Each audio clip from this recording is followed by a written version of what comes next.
right on in to the matches, dropping in to the 5th circle and onward if you're a little newer, and hopping on board with our current leaderboard leaders, Bugga and Karos of Sentinels. Bugga, who we already saw qualify as a solo player last week, trying to get in and join Benji, Fishy, and Stompy as the first pairs of dual qualifiers. So many times in the past, Sundown, you know these players better than pretty much anyone. Were you surprised to see Bugga's name up there as well? Not at all. I mean, as they're able to just rip apart Potent right there and still putting the AR pressure down. Bugga is a player who's always been kind of just below that S tier in terms of performance and like maybe competitive spotlight.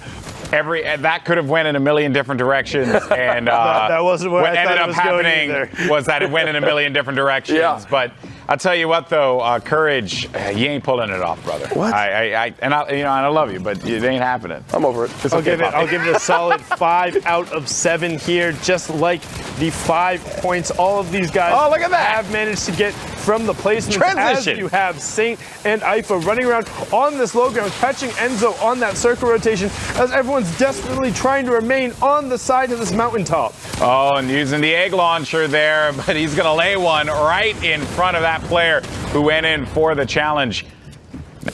So talented, but let's take a look here at the elevated perspective, because Carrie is going to be up above Divine, and then Bugga still going to be in the action as well, and Bugga pushes on in, does manage to take out Nikiski, sorry about that, and Ifa and his teammate are going to go low. There's Saint just waiting this one out. And Bugga actually picks up Divine as well to get back up to that effective HP. Oh, no! But gets dropped down. Saint with the Galaxy Brain level grenade launchers. You saw him take the low ground. He tells you to take the L as he fires those Easter eggs on up. He said, "In Happy Easter Sunday." 7 solo riders out there. This is a nice lobby. I mean, yeah, this lobby is stacked as Excision picks up the elimination on and Snood. That's an infantry rifle, man, not a sniper rifle. That was gross. And then you can either, what you saw is break the floor and try forcing an edit down, or you can just edit all of the sidewalls in order to knock them down, as Trig gets a fantastic edit peek there to pick up Enzo and U11. Great work from King Trig and Ghost Ryan, who I want to shout out a little bit. Ghost Ryan, another one of the young grinders who's been out there for a long time. And King Trig, if you're a little more familiar with the content creation side, he's been out there and grinding and was just outside of that top spot last week in terms of qualifying. I believe he was 8th on NA East when there was 6 spots. So he does manage to get on top of some players here. He's going to tag him for 100 blue. Goes into this, but drops down and will hurt that one. But Sharp will fall. That was going to be a very painful drop there for Nate Hill. That could have gone south very quickly, but Nate managed to regroup, regain control. Now, looking to just stay towards the outside of this rotation. If you look in the bottom right, since we are by Lonely, not a ton of variable terrain. As he drops down, finds Keys with a great 200 pump to the back. And that was an edit that he just disengaged from defending and wasting the resources for too long, and happened to just stumble upon the player that was right in front of him, thus giving him some more shield and some more added protection. Nate Hill right back in this. Yeah, and now we're into the top 15. So those placement thresholds coming at 15. There you go, top right-hand side of your screen. 11 through 15th gets you the 3 points. Basically fantastic solo effort, coming out with 4 elims and the top 15, already 7 points for him. And look who's on that ultimate high ground, GB. Scary territory here for everyone in this lobby, because when Staff and Zayt have that control, there are very few players that could stop them. This is going to look really good for Staff and Zayt if they do manage to secure these. But the work is not done yet. A lot of talented players are still going to be in this fight. You have Ninja down low, DK Mango, Reverse, 2K, Sizz Lucky, who we've seen pop up quite a bit. Fume, I've seen his name a few times. Triumphs. DK Mango pushes on in. He's going to get beamed out by Latency. And the elimination coming in reverse. 2K is going to be out of the fight as well. Ninja still in the game, trying to keep it going for his duo. You got King Trig that's going to be right next to him, as well as Ryan, and Saf drops low. Oh, apologies on that one. I could have sworn I saw Saf drop low, but he still should be in that high ground position. You never know in these crazy moments, Sundown, what's going to happen. It does get so incredibly tense as we're getting to that last placement threshold. Ninja trying to find some room on the tarp, has a ton of mats and the heavy sniper as well. So now he's getting towards that front side of the circle. Nice play. Great pump shot there, making sure he maintains the edit priority and then going out to try and chase, but can't quite find it. Now, you have Fume and Sizz Lucky. As no, they are separate, so those are the 3 solo riders there with Ninja. Otherwise, it's 2 duos, and you see him trying to find the pump push with the heavy snipe, knows the players there, but honestly, getting to the top 5 with a solo rider at this point has been very impressive. Great shot going out, but can he convert a little slow on that swap? He needs to grind it out and gets it. Great job to stick with it. Covers back up. This is Will rough. he be able to get through, though? This is rough, Well, Sundown. no, Saf knocked one for him, giving him a little bit of space to buy out the other side. And that was going to be Ryan, who was at the mid-ground there, going to pop those minis, get back into this fight potentially. One elimination could bring him up to a decent amount for the health here. Just has to play this one out smartly, and he's going to get eliminated by Trig. But Trig, very well done from him. And Zate's going to be down low now. It's going to be 3 duos left alive, but Saf, the lone gunman standing for his duo because his teammate is going to be out of this one. Sizz Lucky and Trig. Trig's going to be in the mid-ground. Saf over in that ultimate high ground. And Sizz Lucky, he's actually going to see him right in front. Trig is going for it. Trig continues to own that safe zone there, but it's continuing to tick away. And as far as health goes, Saf has that life lead. Campfire and bandages. He has campfire and 13 bandages. Saf can just drop the campfire and run back. If Sizz Lucky doesn't find him, he's shooting the he base. has to knock him. It doesn't matter. All Saf has to do is run around and not get dropped, which he does, no problem there. Coming out from Saf, brilliantly executed. He's played that high ground so many times to know he has the utility and the bandages. They're going to charge on in. This player's trying to get out. That's Bruzzy, but Bruzzy could not get out of that one quickly enough. Will end up falling, and the Siphon kicks in just in the nick of time. Messing around, picks up another one. Maybe he's going to find himself yet another elimination, but instead going up to the high ground, restabilizing, getting those minis out so he can get back to a fighting stance, but it won't matter because he's going to get cut down to size and will be out of this game. His teammate will not be able to pick him up, and look at where this safe zone is going through. The hill. It's just very, very annoying to have to fight up that hill, build your way up, 90 your way in that situation, and then try and get to a safe area. Meanwhile, you got Smacked and Bravo that are in the upper level here, owning this territory. And they were on that backside of the circle with the high ground, so getting that kind of double power position, able to just rain down shots as everyone else has to work upward. Now we're into that second.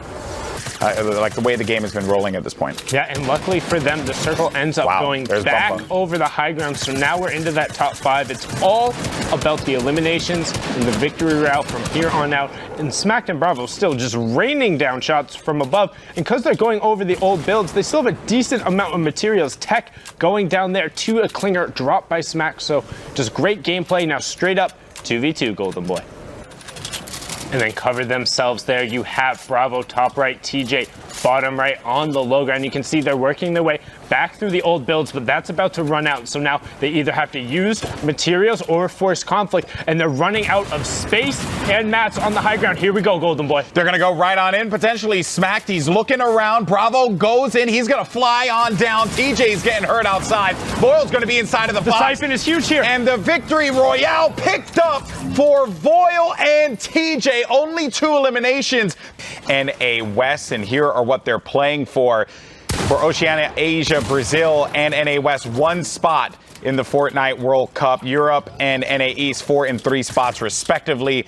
And we're on board with Bugga and Karos, who just snagged themselves an elimination. Trying to get a piece of this action, what looks like 1v2. Oh, Ryan, he's going to be trapped inside of his own. Look at the builds. Look at the build upgrade. Wow, they just upgraded completely. They went from, what was that, like 20, 22 builds to 100? That's massive. That's massive. When players are going to edit in and just pop you with the pump. But the trap goes in. So good. Oh, and the trap goes in, and that's going to be one on to Sizz Lucky and gets the next one as well. Kuros is going to follow up with the elimination there, and that means more builds that they should be able to get, but Kuros needs to be careful. Doesn't have a lot to work with. That was absolutely amazing by Kuros. I'm not sure if you saw what he did there, but the player tried to push through with the heavy snipe and was able to do it, and then he re-edited the cone to throw the ramp in the face, jumped at the same time. Yeah, so if you take a look at that bottom right-hand corner, about, I would say 20% of the effective play space is going to be over water in the sixth circle. That's a little ridiculous. Ooh. Great shots coming out from Bugga, forcing that player down, getting white damage, and gets the knock there, trying to find the other player as well. And the key for this target is that's the other high ground team. If they take them out, they now have sole control of the high ground. And also, look at the tracking, right? That's another thing you have to bear in mind, because he was beaming that one player, built up a little bit, got back to a higher position, and then went right back to the target, Louis. Louis has been on the defensive foot the entire time, never really had a chance to be able to get that moment to breathe, because Bugga and Kuros have just been all over him. I think there was a moment where they may have considered, like, do we hack at this, or do we just keep going back, keep playing away from them, and try not to engage in this fight? Get higher into the top 10. Yeah, so Top was able to take it away from him, but Bugga is out of mats.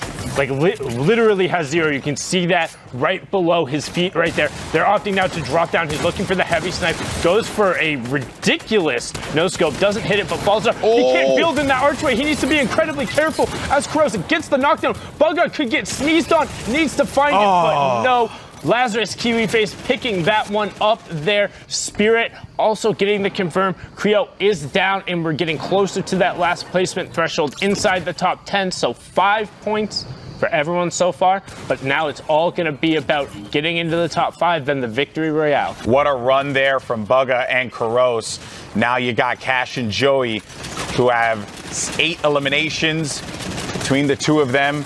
They're in the top 10. So more placement points, and a player, he tries to make that edit happen so he can catch a player, but he's going to find him on the ramp instead. That's Isu, goes down, and another one on top. Nice play there from Cash. That's going to be a double. Maybe looking to make that one into a triple. Player's right in front of him. Does he burst in with that heavy snipe? Oh, he's going to go up. He's going to go up, and he did manage to hit him with a little bit of that damage. I thought that was like a 70 hit with that pump. Yeah, he was looking to try and find it when he could. Trying to get the shot out. Great pickup on the range, but doesn't quite get the siphon fast enough. Now we're inside the top 5, so 7 players remaining. Fung and Kez KD, we saw they're in the second place up on the ultimate high ground as that other player ticks out. You have Pax on the mid-tarp.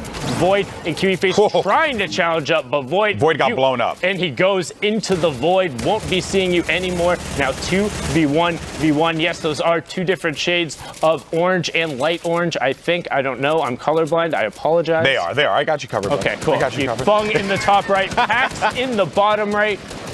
And then you have everyone else, the stack on the wide. It's coming down to the final moments here, folks. You got Kez, who's going to push into the box, but Pax defends himself, and Kiwi Face continuing to play the safe zone. Fung and Kez with that high ground presence, and Kez is going to drop down low. Fung, they're engaging in 2 different battles right now, and Pax, well, actually, I thought that they were engaging Pax, but Pax is still going to be in the ultimate low ground. Now, where is this going to be going? Player's going to be right in front of him. Kiwi Face gets absolutely obliterated with the blue pop-up. Player pops up behind him. Oh my word, and Fung catches him in the victory royale, but that 15, so 3 placement points plus their elims. Looking now for top 10 as the next threshold. You can see the format there in the top right, but Tfue looking for a spot to set his feet and begin fighting again. Yeah, if he's going to be able to get into a fight. We've been on board with Tfue for a little while now, and he hasn't really had much of an opportunity to engage with anybody. And he's looking, he does see an opportunity now. He's going to throw down some damage, and that was some blue damage onto that player. And cracks the baller, trying to make him pay. That player is going to go low. Cloak, he's getting pressured too. That was the player that he was shooting at earlier. He only has 7 builds, so he needs to be careful when he opts to use them here. Does work his way around the side. Oh, goes in for the hack. Perfect tilt. Can he get back to Cloaksy and help him? Shot does not quite look like it connects. Now Aspect picks up the conversions onto Mistoris and perfect tilt almost into the top 10. Cloaksy still in the server as well, sitting on 75 effective HP. Tfue sees this guy right there, gets the edit, needs needs to work his way back in, trying to pair up with Cloaksy, and now we get to reset for a second as we're into the top 10. 11 points so far for the FaZe duo. Make it 12 as Divinity goes down, and Tfue trying to line up the next shot, and he is just doing work on this mid ground. I mentioned before that Tfue really didn't get into a lot of fights. Well, he's been in plenty of fights, but Cloaksy is going to go down. Can Tfue bring this one back for his squad? He's going to get trapped on the mountain player right in front of him. Can he stay alive? He's getting shot at, but it's going to be TJ who picks him up. He got pinned literally between a rock and a hard place and could not get out of that one. Prestivant, Mio J, they're going to be up in the high ground here, but you see the bodies beginning to drop. There's so many players here that are having to deal with Old Man Mountain Sundown, and we already know that Old Man Mountain will always collect his toll, and that is exactly what's happening here. Only a few more players are going to remain. Teza's going to be right outside. Goodbye, Teza, and it's going to go down to Mio J and Prestivant. They're able to start sliding down, but they need to be careful because Mio J and Prestivant are going to be able to take shots. Mio J starting to pressure down. Oh, Mio J goes down! Mio J goes down! Prestivant's going to be all the way up in the high ground, and he waterfalls. But as it currently stands, as far as health is concerned, Eclipse should be able to win this. Tetra just trying to put the pressure, and he's going to go down, and victory royale for the Bolt duo. Wolfgang Crims, OT Spades, $10,000. First place have qualified their trip to New York. Second, Misfits Clicks and Misfits Septic. And finally in third, Envy Lana, as well as Tyler 15. And Zeke, you brought up something interesting for me with that team in third. Lene and Lana, I've heard so many different names for them. It's French-Canadian, Jack. I know. Lana. But the dwarf. It really depends who you ask. You know what? He's accepted being called Lene now because we said it so many times the wrong way. It's our fault, right? We take the blame. It's spelled that way. Blame the Americans. But Zeke, you mentioned